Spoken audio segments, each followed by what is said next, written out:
ਸਾਰਿਆਂ ਨੂੰ ਆਪ ਜੀ ਦਾ ਸਾਡੇ ਪੰਜਾਬੀ ਕਲਾਸਿਸ ਚੈਨਲ ਵਿੱਚ ਬਹੁਤ ਸਵਾਗਤ ਹੈ।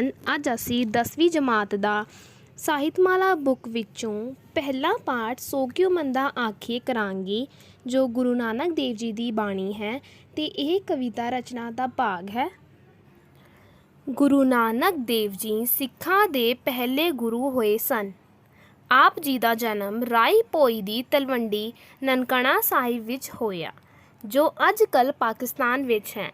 ਆਪ ਦੇ ਮਾਤਾ ਤ੍ਰਿਪਤਾ ਜੀ ਸਨ। ਆਪ ਦੇ ਪਾਤਾ ਮਹਿਤਾ ਕਾਲੂ ਸੀ, ਉਸ ਸਮੇਂ ਪਟਵਾਰੀ ਸਨ। ਆਪ ਜੀ ਨੇ ਕੇਵਲ ਬਾਣੀ ਹੀ ਨਹੀਂ ਰਚੀ, ਸਗੋਂ ਮਹਾਨ ਸਮਾਜ ਸੁਧਾਰਕ ਵਜੋਂ ਲੋਕ ਚੇਤਨਾ ਜਗਾਈ, ਲੋਕਾਈ ਨੂੰ ਸੱਚ ਤੇ ਮਾਰਗ ਦਾ ਉਪਦੇਸ਼ ਦਿੱਤਾ। ਆਪ ਨੇ 4 ਉਦਾਸੀਆਂ ਵਿੱਚ ਬਹੁਤ ਦੂਰ ਦੂਰ ਦੇਸ਼ ਪ੍ਰਦੇਸ਼ ਦੀ ਯਾਤਰਾ ਕੀਤੀ। ਆਪ ਉਸ ਸਮੇਂ ਦੇ ਹਰ ਧਰਮ ਤੇ ਤੀਰਥ ਅਸਥਾਨ 'ਤੇ ਗਏ ਅਤੇ ਉੱਥੇ ਦੇ ਧਾਰਮਿਕ ਪਰੋਕਾਰਾਂ ਨਾਲ ਵਿਚਾਰ ਵਟਾਂਦਰਾ ਕੋਸ਼ਟਾਂ ਕੀਤੀਆਂ। ਆਪ ਸਭ ਮਨੁੱਖਾਂ ਨੂੰ ਬਰਾਬਰ ਸਮਝਦੇ ਸਨ ਅਤੇ ਨੇਕ ਕਰਨੀ ਉੱਤੇ ਜ਼ੋਰ ਦਿੰਦੇ ਸਨ। ਆਪਣੀਆਂ ਯਾਤਰਾਵਾਂ ਤੋਂ ਬਾਅਦ ਆਪ ਨੇ ਗ੍ਰਸਤੀ ਜੀਵਨ ਬਤੀਤ ਕੀਤਾ। ਇਸ ਸਮੇਂ ਆਪ ਨੇ ਕਰਤਾਰਪੁਰ ਵਿਖੇ ਖੇਤੀਬਾੜੀ ਕਰਕੇ 10 ਨਹੁੰਆਂ ਦੀ ਕਿਰਤ ਕਰਨ ਦਾ ਰਾਹ ਦੱਸਿਆ। ਆਪ ਜੀ ਦੀ ਬਾਣੀ ਗੁਰੂ ਗ੍ਰੰਥ ਸਾਹਿਬ ਵਿੱਚ ਦਰਜ ਹੈ। ਜਪੁ ਜੀ ਅਤੇ ਆਸਾ ਦੀ ਵਾਰ ਆਪ ਦੀਆਂ ਸਭ ਤੋਂ ਵੱਧ ਪ੍ਰਸਿੱਧ ਬਾਣੀਆਂ ਹਨ। ਆਪ ਦੀ ਬਾਣੀ ਵਿੱਚ ਫਾਰਸੀ, ਅਰਬੀ, ਹਿੰਦੀ ਅਤੇ ਸੰਸਕ੍ਰਿਤ ਆਦਿ ਭਾਸ਼ਾਵਾਂ ਦੇ ਬਹੁਤ ਸਾਰੇ ਸ਼ਬਦ ਮਿਲਦੇ ਹਨ। ਆਪ ਦੀ ਬਾਣੀ ਵਿੱਚੋਂ ਕੁਝ ਸ਼ਬਦ ਵਿਦਿਆਰਥੀਆਂ ਪੜ੍ਹਨ ਲਈ ਦਿੱਤੇ ਜਾ ਰਹੇ ਹਨ।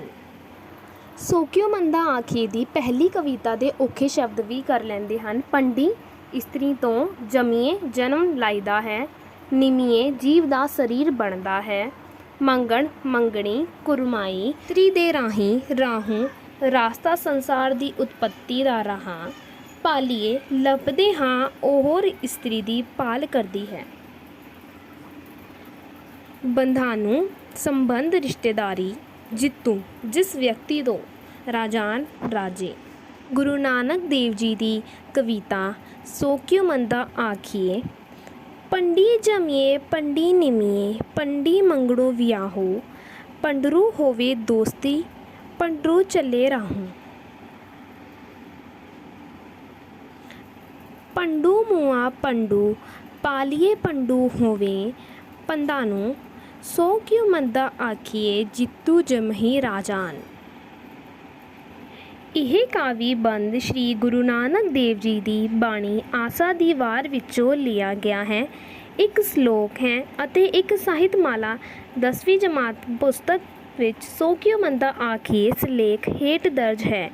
ਇਸ ਸ਼ਲੋਕ ਵਿੱਚ ਗੁਰੂ ਜੀ ਨੇ ਸਮੁੱਚੇ ਮਨੁੱਖੀ ਜੀਵਨ ਵਿੱਚ ਇਸਤਰੀ ਦੀ ਲੋੜ ਦੇ ਮਹਾਨਤਾ ਨੂੰ ਪਛਾਣ ਦਾ ਸੰਦੇਸ਼ ਦਿੱਤਾ ਹੈ। ਪੰਡੀ ਜੰਮੀਏ ਪੰਡੀ ਨਿਮੀਏ, ਪੰਡੀ ਮੰਗਣੋ ਵਿਆਹੋਂ, ਪੰਡਰੂ ਹੋਵੇ ਦੋਸਤਰੀ, ਪੰਡੂ ਚੱਲੇ ਰਾਹੋਂ।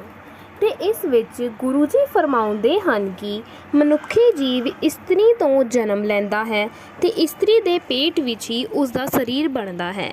ਇਸਤਰੀ ਨਾਲ ਹੀ ਉਸ ਦੀ ਕੁੜਮਾਈ ਮੰਗਣੀ ਤੇ ਵਿਆਹ ਹੁੰਦਾ ਹੈ ਤੇ ਇਸਤਰੀ ਦੇ ਰਾਹੀਂ ਹੀ ਜੀਵ ਦਾ ਹੋਰਨਾਂ ਲੋਕਾਂ ਨਾਲ ਸੰਬੰਧ ਜੁੜਦਾ ਹੈ।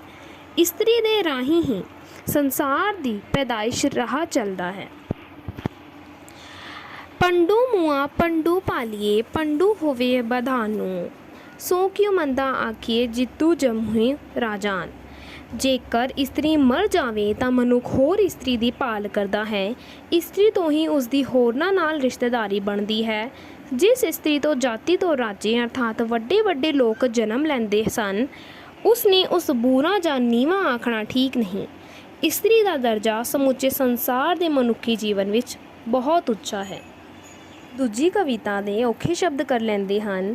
ਪੰਡਰੂ ਹੀ ਪੰਡੂ, ਇਸਤਰੀ ਤੋਂ ਹੀ ਇਸਤਰੀ, ਸਲਾਈਏ ਪਰਮਾਤਮਾ ਦੀ ਸਿਫਤ, ਭਾਗਾਂ ਰਤੀ ਚਾਰੀ, ਭਾਗਾਂ ਦੀਆਂ 4 ਰਤੀਆਂ, ਚੰਗੇ ਪਾਰਾਂ ਕਰਕੇ ਉਹ ਮੁਖ ਸੋਹਣਾ ਲੱਗਦਾ ਹੈ।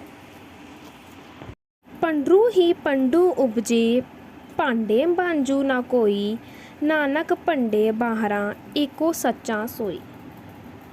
ਜਿੱਤੂ ਸੁਖੀ ਸਦਾ ਸਾਲੀਏ, ਭਾਗਾਂ ਰਤੀ ਚਾਰੀ, ਨਾਨਕ ਤੇ ਮੁਖ ਉਜਲੇ, ਤਿੱਤੂ ਸੱਚੇ ਦਰਬਾਰੀ। भंडरू ही भंडू उपजे पांडे भांजू ना कोई नानक भंडे बहारा एको सच्चा सोई।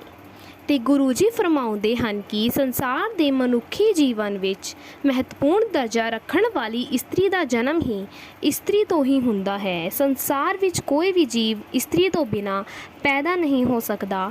ਸਿਰਫ ਇੱਕ ਸੱਚਾ ਪਰਮਾਤਮਾ ਹੀ ਹੈ ਜੋ ਇਸਤਰੀ ਤੋਂ ਨਹੀਂ ਜੰਮਿਆ। ਭਾਵੇਂ ਜਿੱਤੂ ਮੁਖੀ ਸਦਾ ਸਲਾਹੀਏ ਭਾਗਾ ਰਤੀ ਚਾਰੀ ਨਾਨਕ ਤੇ ਮੁਖ ਉਜਲੇ ਤਿੱਤੂ ਸੱਚੇ ਦਰਬਾਰੀ। ਭਾਵੇਂ ਕੋਈ ਆਦਮੀ ਹੈ ਜਾਂ ਇਸਤਰੀ ਜਿਹੜਾ ਵੀ ਆਪਣੇ ਮੂੰਹ ਨਾਲ ਪਰਮਾਤਮਾ ਦੇ ਗੁਣ ਗਾਉਂਦਾ ਹੈ, ਉਸ ਦੇ ਮੱਥੇ ਉੱਤੇ ਭਾਗਾ ਦੀ ਮਣੀ ਸ਼ੋਭਦੀ ਹੈ, ਅਰਥਾਤ ਉਹ ਮੱਥਾ ਭਾਗਾਂ ਵਾਲਾ ਹੁੰਦਾ ਹੈ। ਤੇ ਅਜਿਹੇ ਮਨੁੱਖ ਹੀ ਉਸ ਸੱਚੇ ਪਰਮਾਤਮਾ ਦੇ ਦਰਬਾਰ ਵਿੱਚ ਸੋਹਣੇ ਲੱਗਦੇ ਹਨ। ਵੀਡੀਓ ਚੰਗੀ ਲੱਗੀ ਹੋਣੀ ਹੈ ਤਾਂ ਵੀਡੀਓ ਨੂੰ ਲਾਈਕ ਕਰਨਾ ਤੇ ਵੱਧ ਤੋਂ ਵੱਧ ਸ਼ੇਅਰ ਕਰਨਾ, ਕਮੈਂਟ ਕਰਨਾ ਤੇ ਇਸ ਚੈਨਲ ਨੂੰ ਸਬਸਕ੍ਰਾਈਬ ਕਰਨਾ। ਧੰਨਵਾਦ।